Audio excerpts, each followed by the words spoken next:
So, if you've recently gone looking for the AI face swapping tool Roop Unleashed, you probably hit a brick wall. And what happened is actually a pretty fascinating story about open source tech, the power of big platforms, and a project that just refused to go away.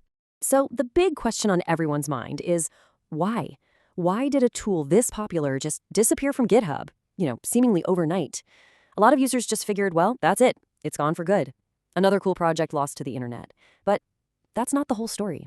Because you see, the project didn't actually die. It's almost like a phoenix. It was reborn, moving to a whole new home, under a new name, and honestly becoming way more stable and structured in the process. Okay, so to really get what happened, we need to rewind a bit and remember why Roop Unleashed was so exciting in the first place. This wasn't just some basic app. It was a seriously powerful open source tool that put advanced AI right into the hands of regular creators. I mean, this thing was packed with features you'd normally see in professional, paid software. You could swap multiple faces in a single video, process huge batches of clips at once, and even run a real-time fake cam for stuff like video calls. And the best part? The developer, Roop-Floyd, made it all accessible through a really simple web interface. So you can imagine, with a growing community and all these powerful features, its sudden removal from GitHub back in January 2025 was a huge shock. This wasn't some bug or a server going down. This was a deliberate action by the platform itself, and it really set off a chain reaction. This timeline really lays out the whole saga, right? First, you have this rapid growth building a really dedicated user base. Then, bang, the turning point, January 2025. GitHub just pulls the plug. No warning. The creator, Roop-Floyd, is understandably frustrated, and instead of fighting it, decides, you know what, I'm moving on. And that leads to its rebirth as Roop-Floyd on a whole different platform called Codeberg. So why did GitHub do it? Well, their official rationale points to updated policies. They're cracking down on any tools that have the potential for misuse, specifically for creating disinformation or what's called non-consensual imagery. This is all part of a much bigger, ongoing debate about the responsibilities of platforms that host this kind of powerful AI. And if you want some context for that decision, get this. According to security.org, deepfake fraud cases skyrocketed tenfold in just 1 year. When you see a statistic like that, you can start to understand why platforms are getting so cautious, even with tools that are mainly used for creative purposes. And this quote right here, this really gets to the human element of the story. The developer felt totally blindsided. They said they hadn't gotten any warnings, no copyright claims, nothing. The frustration was so high that instead of trying to appeal, they just decided to walk away from GitHub completely. And that decision is what led to the project's brand new life. What used to be Roop Unleashed over on GitHub is now Roop-Floyd, alive and well on Codeberg. And it's not just active, it's actually improved with better stability and a much clearer process for getting it set up. Okay, this brings us to the most important part for anyone who wants to use the tool today. The installation is totally different now, and understanding this new path is the absolute key to getting it working without all the headaches of following old, broken guides.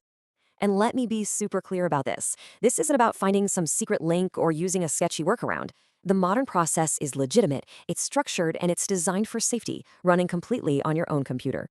So from a high level, the workflow is pretty straightforward. First step, you get your system ready. Second, you download it from the one and only official source on Codeberg. Third, and this is important, you create an isolated space for it using something called a virtual environment. And finally, you just run it locally in your browser, which means total privacy for you. And here's what that preparation step actually looks like. Now, the single most critical requirement here is the Python version. It has to be a specific version, 3.10. And while, yeah, it can run on just your computer's processor, if you want to do video without waiting forever, a dedicated NVIDIA graphics card is definitely what you're going to want. Now, I mentioned the term virtual environment, and I know that can sound a little intimidating or technical, but trust me, it's really simple. Just think of it like a digital sandbox. It builds a little wall around the project, so none of its software messes with anything else on your computer. It's just a clean, safe way to run tools like this.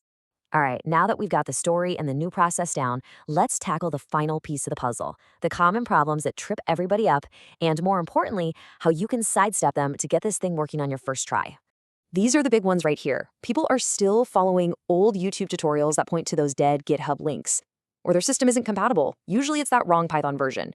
Some folks download modified and potentially unsafe versions from random places. And, some just expect a one-click app, which these local AI tools almost never are.